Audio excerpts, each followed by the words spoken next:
Hola, ¿qué tal amigos? ¿Cómo están? Muy buenas noches. Yo soy Esdras Chabot y esto es Dinero y Poder. Bueno, pues a menos de una semana de la elección para presidente de los Estados Unidos, nada está definido. La ventaja promedio de Kamala Harris sobre Donald Trump es de apenas 1 punto porcentual, de acuerdo con el promedio de encuestas nacionales publicadas por el New York Times. Integralia Consultores afirma que se trata de las elecciones más cerradas e impredecibles que han, pues, o que sucederán la próxima semana y que en los Estados Unidos tienen a medio país prácticamente enloquecido y a la otra parte también. Advierte que cualquier que sea el resultado, la relación con México va a estar complicada. Nos acompaña en el estudio de Dinero y Poder Luis Carlos Ugalde, director general de Integralia Consultores. Luis Carlos, muchas gracias, muy buenas noches. Gracias por estar aquí con nosotros. Tengo el honor de presentarte a Claudia Villegas, nuestra nueva integrante del equipo de analistas. Luis Miguel González, buenas noches. Buenas noches. Luis Carlos, la moneda está en el aire. ¿Qué pasó las últimas semanas? Habíamos visto un incremento importante en la popularidad de Kamala Harris desde el momento en que tomó la sucesión del presidente Biden. ¿Qué sucedió estas últimas semanas? Después de que Harris reemplaza a Biden, hubo un efecto de rebote de los demócratas y luego lo que hubo es que se ha emparejado otra vez. En realidad está emparejado. En realidad hay muchos que están concluyendo que Trump tiene un momentum, que Trump va a ganar. Yo no lo sé, porque en realidad esta elección, que son 51 estados, acaba siendo una elección de 7 entidades, que son los estados columpio, los que tienen una definición muy estrecha entre las dos candidaturas. Esto, por cierto, y esto es importante decirlo, el sistema electoral americano está roto. Y está roto desde hace varias décadas.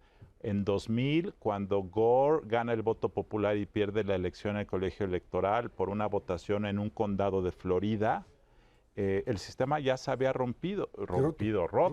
Y gracias a que Gore fue muy institucional y simplemente no impugnó el proceso, sino una vez que la Corte dijo ya no se puede hacer un recuento, este es un tema que ocurrió que quizá la gente no recuerda, pero lo que estaba en juego eran los votos electorales de Florida, que se definían en un condado de toda la entidad, y ahí Gore quería hacer un recuento, la Corte le dijo nada de recuentos y él dijo concedo.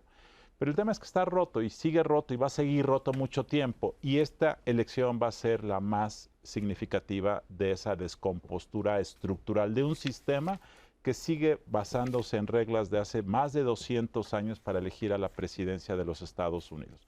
Entonces, lo que está ahorita en juego es saber pues, quién va a ganar. Van a pasar varias cosas. Uno es que la noche de la elección no vamos a saber quién es presidenta o presidente de Estados Unidos. Dos, van a pasar varios días hasta que se concluya el recuento, porque hay estados como Pensilvania, que es el más importante de los estados columpio, en donde, por ejemplo, los votos que se están emitiendo anticipadamente o por correo solo pueden ser contados a partir de la noche de la elección. Por cierto, cerca del 27 o 28% de los votos de esta elección van a ser votos remotos, enviados por correo o emitidos de forma anticipada. Es una cifra enorme, entonces ahí hay parte de la situación y entonces no sabemos. Esto pasó en la elección pasada, básicamente cuando el tema de la pandemia obligó a aumentar, digamos, un número significativo de votos por correo. Dos preguntas rápidamente. Los republicanos siguen apoyando a un tipo que desconoció los resultados, que inventa cosas un día sí y otro también, que insulta, que ofende, etcétera, etcétera, constantemente, y sin embargo el peso electoral se mantiene. ¿Sí? Uno te diría, bueno, ¿qué pasa en la sociedad norteamericana? Estamos llegando a un punto tal en donde haga lo que haga un candidato, lo que importa es otra vez su capacidad o su carisma o su vulgaridad para finalmente expresarse. Lo que estamos viviendo es la cúspide de un proceso de degradación cultural y de degradación social no solo del sistema electoral, sino de la sociedad política americana. Este proceso de degradación o de contaminación y envenenamiento empezó desde los años 60 del siglo pasado y estamos llegando a la cúspide. En Estados Unidos la sociedad sí está partida, polarizada, de pies a cabeza. Y lo que estamos viendo simplemente ya es una guerra cultural, es una guerra social, es un revanchismo, ya no importa la veracidad, ya no importa que la economía vaya bien, ya lo que importa es la destrucción del adversario. Es un tema muy delicado porque el problema no se va a acabar, el problema se va a acentuar. Probablemente los demócratas, si ganan esta elección, van a posponer la implosión completa de la sociedad política americana. Está degradada. Y creo que esa degradación de la política americana va a llevar a la degradación de un sistema global político que surgió después de la Segunda Guerra Mundial. Eso es lo que está en juego para el mundo, que vamos a entrar, sea ahora, o sea en 4 años, o en 8, en 12, eventualmente la civilización liberal occidental después de la Segunda Guerra Mundial es lo que está en crisis y eso se va a acentuar con el declive del sistema político americano. Claro. Durante mucho tiempo, Luis Carlos, estuvimos admirando la democracia de Estados Unidos antes de esta gran crisis que nos cuentas. Para México, para nuestro país, para nuestra economía, ¿qué es mejor? ¿Republicanos o demócratas? Y sobre todo tomando en cuenta que viene la renegociación del TEMEC y tomando en cuenta también que tenemos la necesidad de seguir atados o vinculados con ellos. Hoy somos el principal exportador de manufacturas y hemos rebasado a China. Antes de contestarte esto, Claudia, yo quisiera hacer una reflexión. América Latina y México incluido copió hace 200 años el modelo del sistema de separación de poderes de los Estados Unidos. Y ese modelo también está en crisis en México, porque lo que ha ocurrido en estos días es justamente cuestionar y desmontar este sistema de separación y de equilibrio de poderes. Entonces, por otra razón, aquí en México eso también se está erosionando. Viendo a tu pregunta, yo creo que para México y para la civilización y para el mundo lo mejor es que gane Harris. Sí. Simplemente les voy a decir lo que ocurriría si Trump gana la presidencia para México. Van a ocurrir 1, 2 o 3 de estas cosas que voy a decir en los primeros 100 días de su gobierno, con algún grado de probabilidad. El anuncio de un programa de deportaciones masivas de ilegales en Estados Unidos que puede incluir cacería, que puede incluir centros de detención, una suerte de campos de concentración, que puede incluir el aviso de vecinos de que hay alguien, vayan por él, la intervención de la Guardia Nacional. Entonces ese fenómeno, desde un punto de vista de violación de derechos humanos y de intromisión en la vida de las comunidades, podría ser terrible.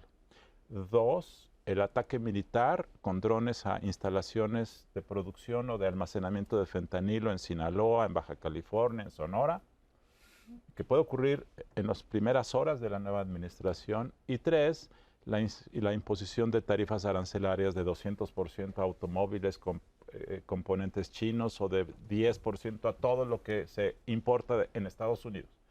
Esas 3 van a motivarían del gobierno mexicano, sobre todo de Claudia Sheinbaum, que percibo es una mujer muy sensible a defender, digamos, la integridad de los valores de la nación mexicana, a una reacción virulenta, a una reacción de firmeza, y eso va a desencadenar una antipatía entre Trump y ella, y eso va a contaminar la relación bilateral que va a eventualmente dañar el contexto en el cual se va a llevar a cabo la revisión del TEMEC. Entonces, a mí Trump me parece lo más nocivo para México. Yo creo que si Harris gana la presidencia, podría establecerse entre ella y Sheinbaum una empatía personal que podría ser muy benéfica para poder encauzar bien la revisión del TEMEC. 2 preguntas. Además de la presidencia, están en juego el Congreso, Cámara de Representantes, Senado. Y varias gubernaturas. ¿Qué se puede esperar de las otras elecciones a las que no le estamos poniendo tanto reflector? Y la segunda pregunta, voto latino. ¿Cuánto pesa y qué nos están diciendo las encuestas sobre cómo ven los latinos esta elección? Entendiendo que es un grupo más plural del que con frecuencia concedemos.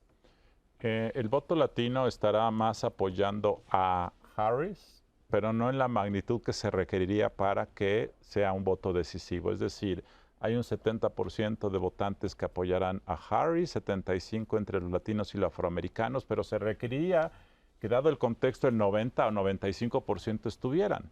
Pero se está dando un fenómeno en donde la empatía de la revancha o la empatía de la masculinidad o del machismo de Trump atrae más a un votante latino que su identidad racial o su identidad comunitaria. Hay muchos latinos que dicen, eso me parece más simpático, más divertido que una señora. Y eso a veces pesa más, entonces sí es mayoritario, pero no totalmente determinante. Y respecto a la segunda pregunta, ¿cuál es el balance? En el caso del Senado hay más asientos en manos demócratas que están en competencia en este momento en el Senado.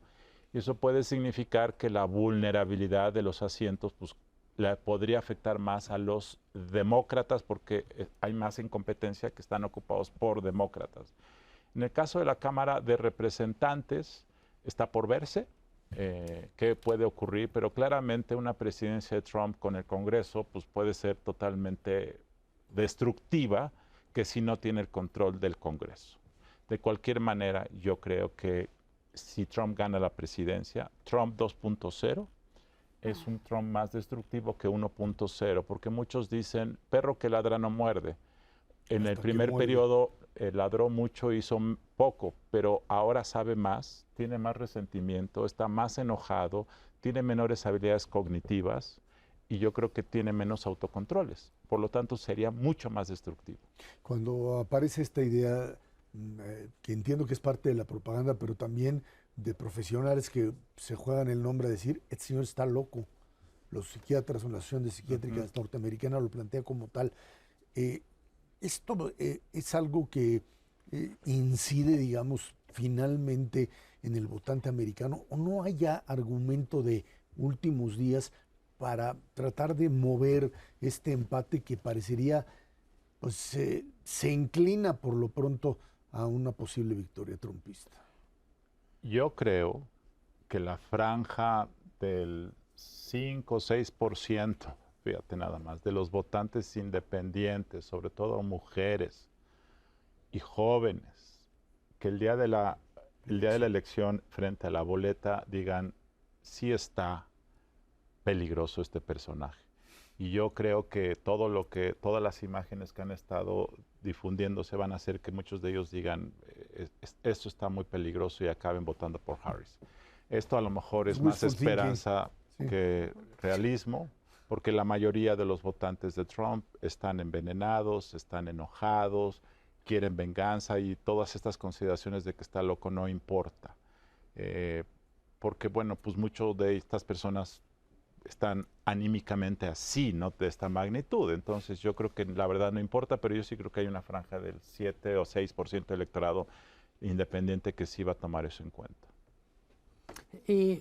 Con respecto a eso, también se dice, es una elección que está mandando señales bien interesantes en demografías. Mujeres están abrumadoramente con Harris y hombres mucho más con Trump. Y dicen, en los últimos años han crecido los derechos de mujeres, están empoderadas, quieren defender eso, pero también ha crecido el número de hombres que se sienten amenazados y mejor representados en Trump. Sí, esto es reflejo de una guerra cultural. Esto es en el fondo una guerra cultural. Cuando en los años 60 inicia en los Estados Unidos el movimiento de los derechos humanos, de los derechos raciales, de los derechos reproductivos y sexuales, en Estados Unidos empieza un proceso en donde los hombres blancos del corazón de América, del centro de América, de repente se empiezan a sentir avasallados, invadidos, y además no pueden decir nada porque es políticamente incorrecto.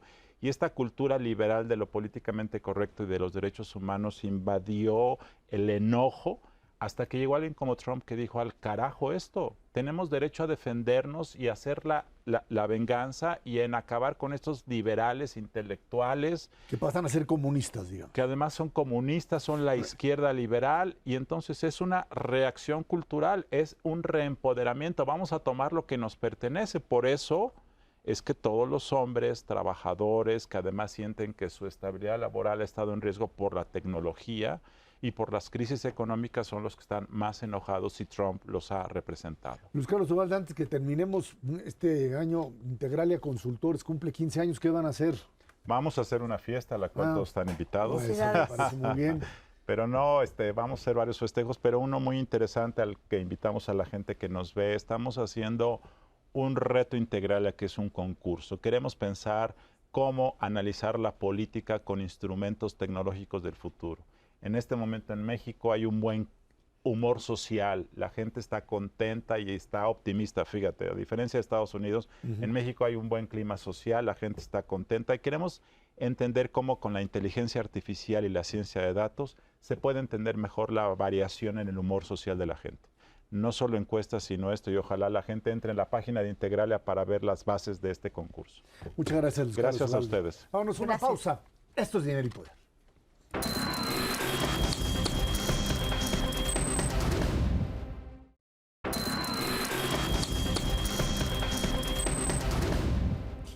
La aplicación de la reforma al Poder Judicial avanza en medio de un fuerte enfrentamiento entre la Presidencia de México y el Poder Legislativo en contra de 8 ministros de la Suprema Corte de Justicia de la Nación. El desconocimiento del oficialismo de las resoluciones del Poder Judicial contra la reforma pues llevan al país a una posible crisis constitucional. Sumado a esto, no hay que hacer menos las renuncias que han presentado 8 de los ministros por el mensaje que se envía tanto al exterior como al interior del país. Claudia, estamos hablando fundamentalmente de una reforma que implica deshacer totalmente un poder, un sistema jurídico y cambiarlo de la noche a la mañana, o bueno, durante un periodo relativamente corto y con cosas muy difíciles de procesar, y esto termina por generar este tipo de tensión, y esto es visto, por supuesto, en el país, pero también en el exterior, Claudia. Sí, se observa con mucho recelo lo que está sucediendo en nuestro Poder Judicial, pero antes habría que comentar un poco cómo llegamos a este punto, cómo, sabiendo los integrantes del Poder Judicial que teníamos esta importante transición, han decidido llevar hasta el último recurso legítimo que tienen, claro, de excepcionalidad para, desde el Poder Legislativo. Hay que recordar que no se ha estado, creo que, interpretando muy bien cómo se genera este proyecto de sentencia del ministro González Alcántara Carranca a petición de los partidos políticos. Y hay un régimen de transicionalidad, hay un régimen que él está proponiendo, que se busca de alguna manera terminar con esta confrontación. A lo que me refiero es que, ¿por qué hasta ahora? ¿Por qué llega tan tarde este recurso de poder mediar, de poder tener una transición? ¿Por qué lo tenemos así? Eso habría que preguntarnos, ¿no? Claro, sería momento de que los jueces, los magistrados, los ministros pudieran tener pues una posición mucho más pues de negociación, pero llega tarde, Ezra. Sí, a ver, Luis Miguel, estamos ante una situación compleja, complicada, sin duda alguna, en donde el ministro González Alcántara aparece con una propuesta de decir, bueno, vamos a entrarle al asunto de la elección, la van a hacer, pero elijan solamente a los ministros y a los magistrados del Tribunal Electoral. Esos serían hasta allí, porque esos sí se pueden. El resto de la estructura no la toquen, porque no hay manera de cambiar de la noche a la mañana esta cantidad de jueces. No sé de qué te ríes, pero dime. Lamento no ser abogado, y cuando trato de entender la lógica jurídica me siento como en los debates medievales teológicos. Lo trato de llevar a un terreno de sentido común y me surgen preguntas como la que hace Claudia. ¿Por qué nos ha costado? ¿Por qué ha habido tan poquitas propuestas de mediación? Yo diría, no solo del lado de los que están en la Corte o del Poder Judicial, también de parte de Morena. El mensaje de Morena y el oficialismo ha sido, otra vez, no le cambien un punto, no le cambien una coma, incluso en cosas que no tienen sentido. Cuando la semana pasada salió esto de las carcajadas en Harvard. Que dicen, a ver, que los requisitos para ser juez sea tener promedio de 8 y 5 cartas de recomendación de vecinos. Francamente es poco serio. O sea, lo digo en el sentido de necesitamos un mejor poder judicial. Creo que a estas alturas se impuso yo diría, es unánime la idea de, bueno, ya vamos entrándole a reformar el Poder Judicial, no vamos a postergarlo.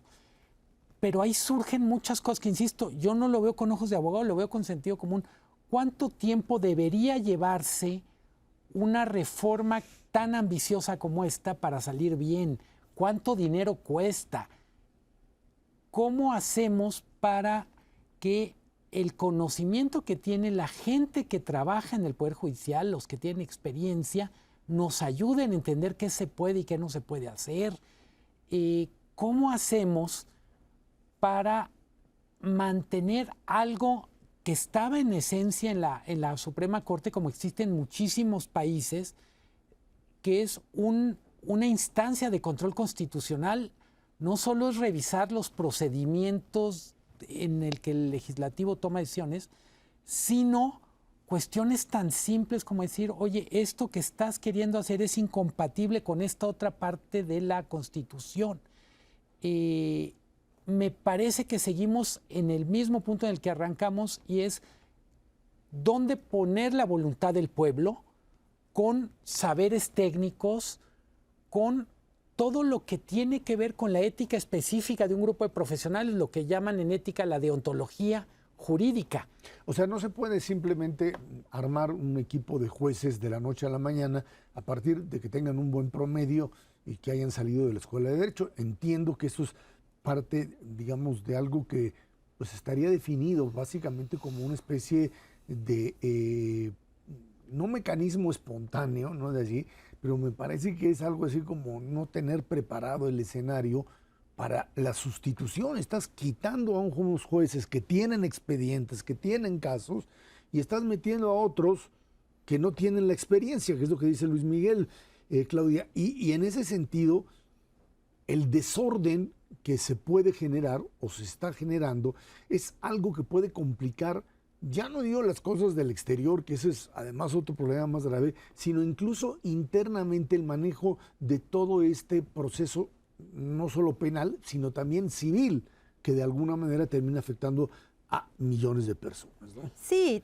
tribunales especializados, los de competencia, los de concursos mercantiles, los de telecomunicaciones, que requieren especialistas con un perfil muy claro, Ezra. Pero yo pregunto, en ninguna parte de la reforma excluye a los juzgadores que tienen esta experiencia. En ninguna parte de la reforma se dice que una jueza que ha tenido una preparación y una especialización no puede participar. Pero hoy tenemos como una parte de este juego de vencidas en donde no les gusta cómo se plantea la reforma, no les gusta tener que someterse a un ejercicio de escrutinio, a un ejercicio de votación, buscar las 5 cartas, no entre vecinos quizás, ¿no? Del ámbito de competencia del juzgado. No les gusta y entonces renuncian.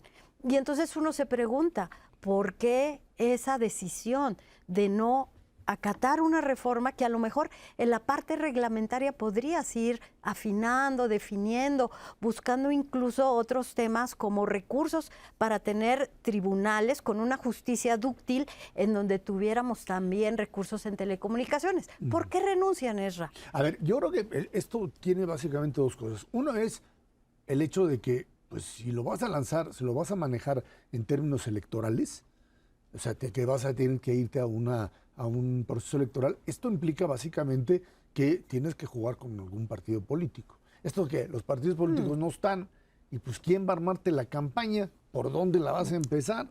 Eso es complicado. Segundo, pues la propia Constitución reformada les dio de plazo, les dijo, pues, hasta hoy, 31, si usted quiere recibir lo que le corresponde por ley, por lo que le asignaron, pues tienen que renunciar al día de hoy.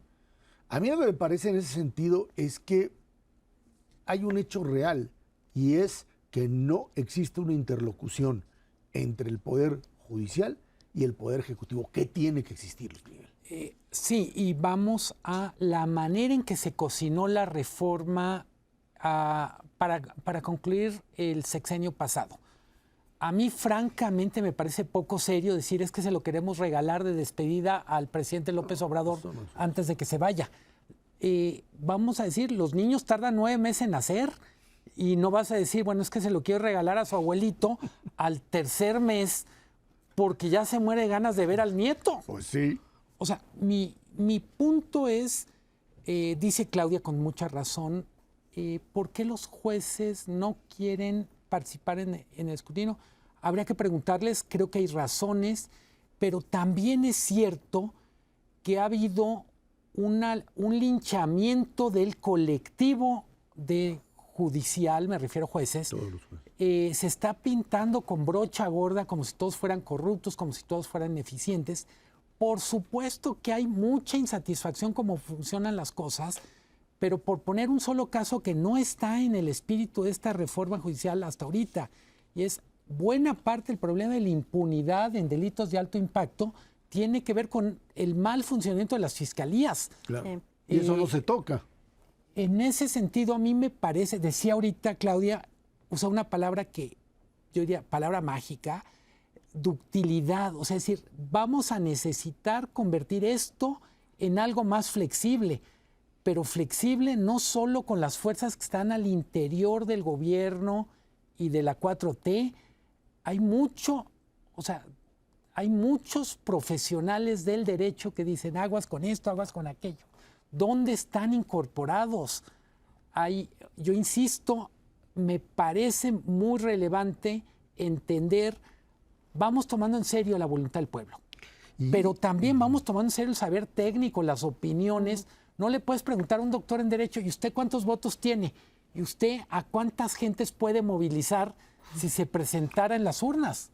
Bueno, y esto entra en función, digamos, de lo que podríamos llamar algo que se podría corregir, que tiene viabilidad de ser corregido, pero que pues para eso se requeriría decir, a ver, un momentito, esto que aprobamos, ahora hay que meterle, lo que Claudia decía, hay que meterle una reglamentación que no sé si sea acorde a la ley como tal, pero que evite caer en una situación prácticamente de desgobierno, porque yo no veo cómo un juez que no ganó o que se fue, le va a entregar los paquetes y decir, mira, es que me quedaron ahí 300 casos de divorcio civil y a ver cómo le haces, en el mejor de los casos. Creo que ahí es donde estamos metidos en un verdadero problema. Vamos a una pausa y de regreso hablamos economía, el PIB, el crecimiento de este año y mucho más. Esto es Dinero y Poder.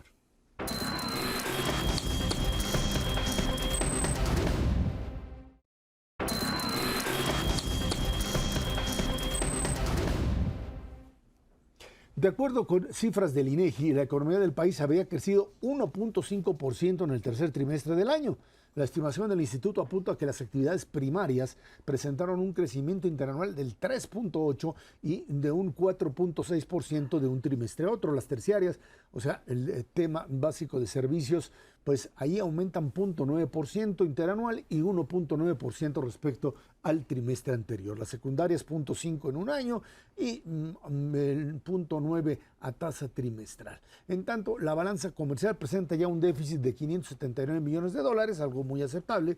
Durante septiembre se exportan 49.600 millones de dólares y creo que es el dato que hay que tomar con cuidado. Se importan únicamente 50.200 millones de dólares. Los sectores más afectados fueron las exportaciones automotrices con una caída del 7,4% y por supuesto el tema del petróleo que está complicadísimo, una caída de 44,9%. Luis Miguel, dicen que es un buen dato para lo que se esperaba, que en una de esas hasta crecimiento se ríe nada más. Es que no sé si en El Economista lo dejan reírse a la hora que da las líneas editoriales. A ver, A ver, me quedé pensando porque con el dato del PIB, eso me dio risa, nos pasa como con la selección mexicana. Tenemos tan baja selección mexicana de fútbol, tenemos tan bajas expectativas que casi cualquier cosa parece buen dato. El 1.5 es muy bueno comparado con lo que todo mundo esperaba porque llevamos algunos trimestres con la economía enfriándose. El que la economía no haya seguido en esa ruta de enfriamiento es una buena noticia.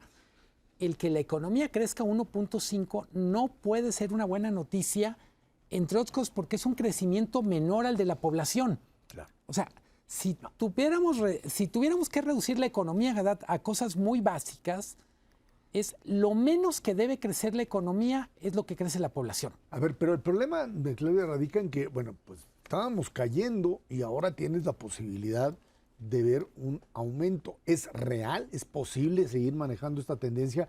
Aunque para el año que entra hablan de un crecimiento muy bajo, de 1.3, 1.5%, que además metería al gobierno, en un problema serio de finanzas públicas que ya lo tiene y de cómo hacerle para reducir a la cifra mágica que se dice del 3.5% del PIB, que sería, digamos, volver otra vez a aguas más o menos normales.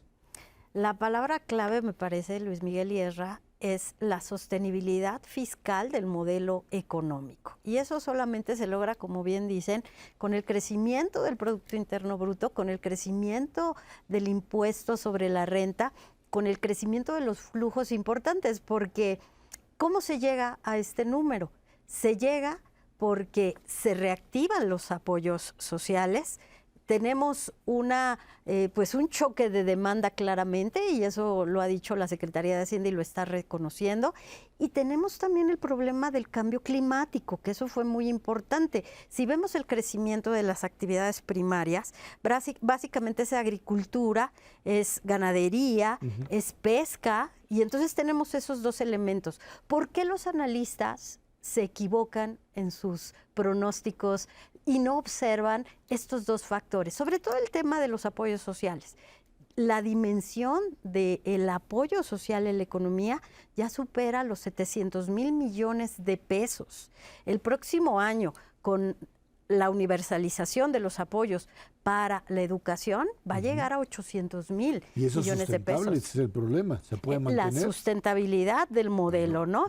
Y entonces lo que estamos observando es que el consumo crece a niveles de 3.5, llegó a crecer hasta niveles de 5%, pero lo que ya tiene que ver, no solamente el analista que sin sesgo observe que hay un nuevo factor contracíclico, desde mi perspectiva muy keynesiano, muy de intervención en la economía, es que en los análisis ya se tiene que incorporar para que no nos vuelva a dar esta sorpresa de que se creció más de lo que se esperaba.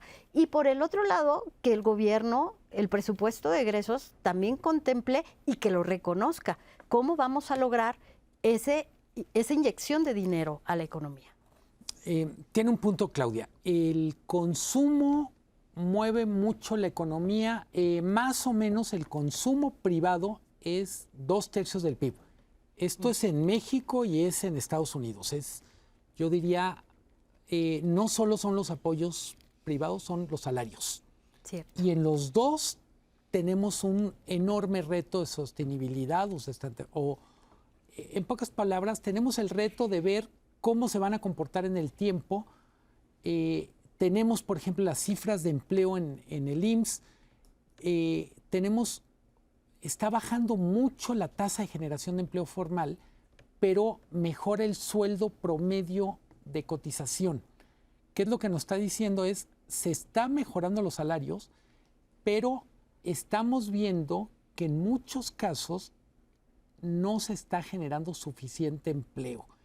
Yo diría, de los datos del tercer trimestre, no es una cifra espectacular, y solo para ponerlo en perspectiva, Hacienda esperaba estar creciendo 3% este año, el crecimiento máximo va a estar en 1.4%.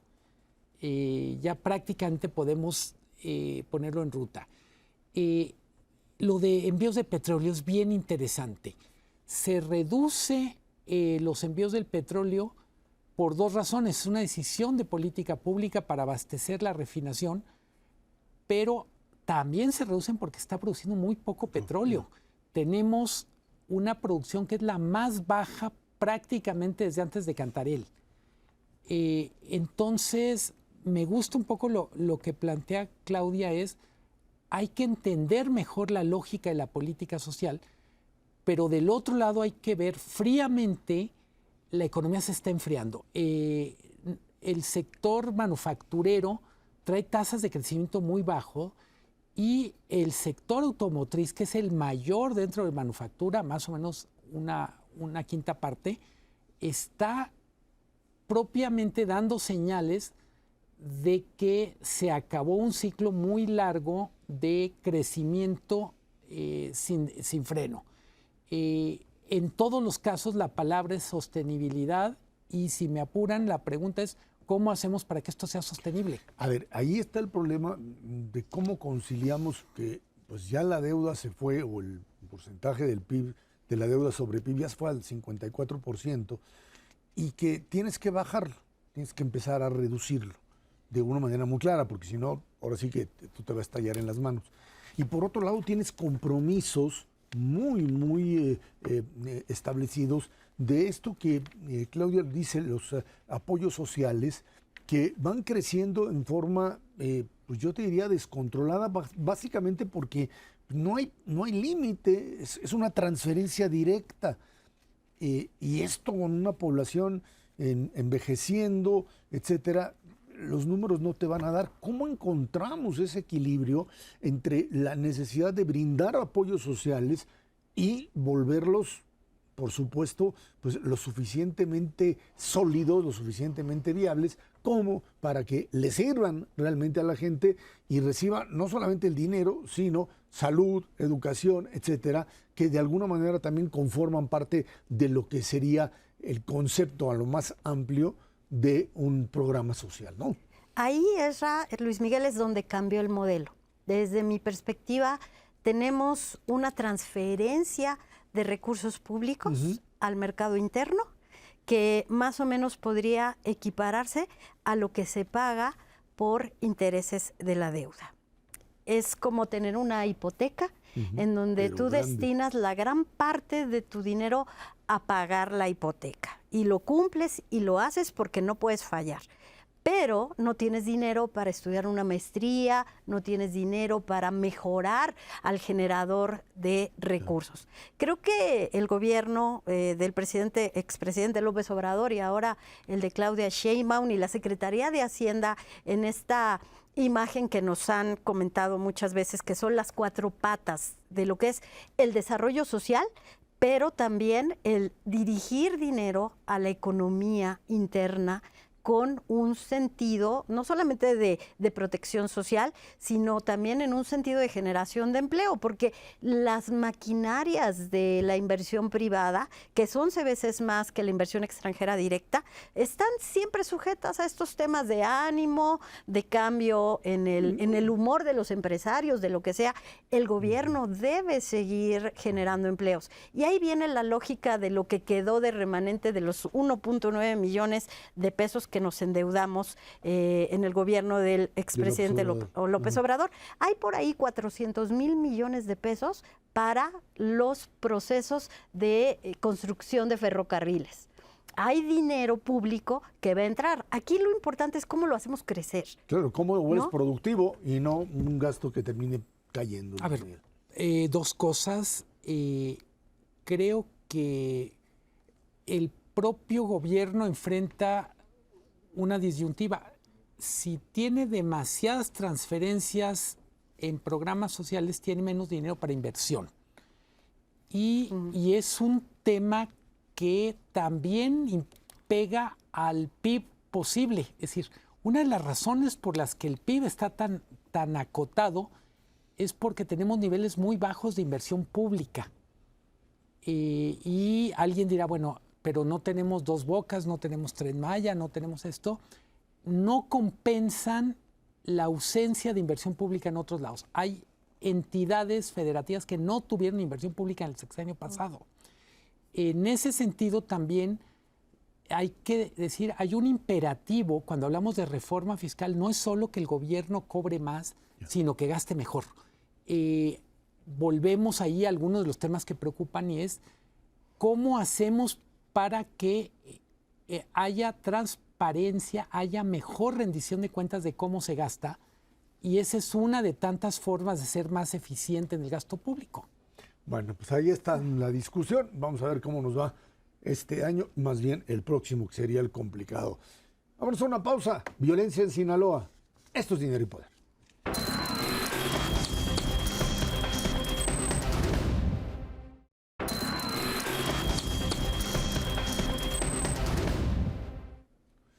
Van poco más de 8 semanas de que dos grupos antagónicos del crimen organizado, los Chapitos, así les llaman, y la Malliza, los de El Mayo Zambada, se pelean por el control de Sinaloa. Tras la detención y envío de Ismael El Mayo Zambada y el asesinato de Héctor Hue, los enfrentamientos por la plaza se han recrudecido.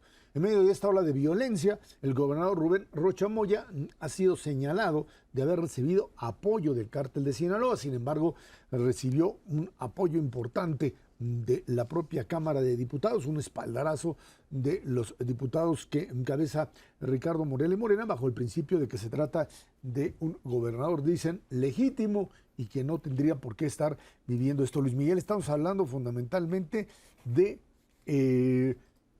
un asunto que tuvo su origen en la, digamos, la negociación entre el grupo del Chapo Guzmán y el gobierno norteamericano para entregar al Mayo Zambada, y en función de esto, pues esta situación de descontrol que se tiene en un estado en donde parecería ser, pues el poder político ha llegado ya a un nivel de control por parte del crimen organizado que no habíamos visto hace mucho, o creo que en ningún momento. Desde el punto de vista de como periodista y en medios de comunicación, yo diría, es uno de los temas más retadores porque tenemos pocos datos duros confirmados y tenemos un montón de versiones. Claro. Eso vale para el secuestro del Mayo, la negociación de los Chapitos en Estados Unidos, pero también